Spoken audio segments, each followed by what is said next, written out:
Welcome back. New at 5:30, a bipartisan group of state lawmakers is now pushing for a one-year suspension of the state of California's gas tax. This as lawmakers say talks are stalling on relief Californians were promised nearly 2 months ago. 17's Ashley Zavala is in our Sacramento bureau now with more on how this proposal is different from other attempts to halt the gas tax.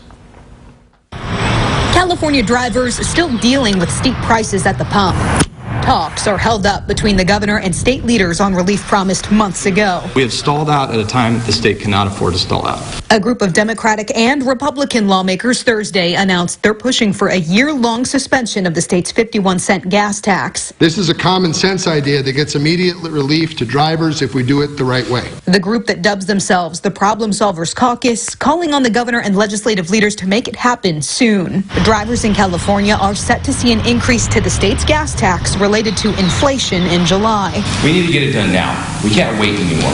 This announcement comes as budget officials in the state Senate project California's budget surplus could be $68 billion this year. It's ridiculous that while the state's coffers are overflowing with cash, average Californians are struggling to buy the basics. The previous push for a gas tax holiday was a non-starter for some Democrats who were concerned the savings would not be passed on to customers. Lawmakers say this bill would provide tools and state oversight to make sure the tax cut reaches drivers. This legislation shows that problems get solved when we put our red and blue jerseys away. Meanwhile, the governor and legislative leaders want to send direct payments to Californians, but are debating how. Governor Newsom gave an update earlier this week. Legislature made proposals. I made a proposal. It's just about reconciling the modest differences and some technical strategies on how best to distribute the money. But how soon Californians could see relief is still to be determined. In Sacramento, Ashley Zavala, 17 News.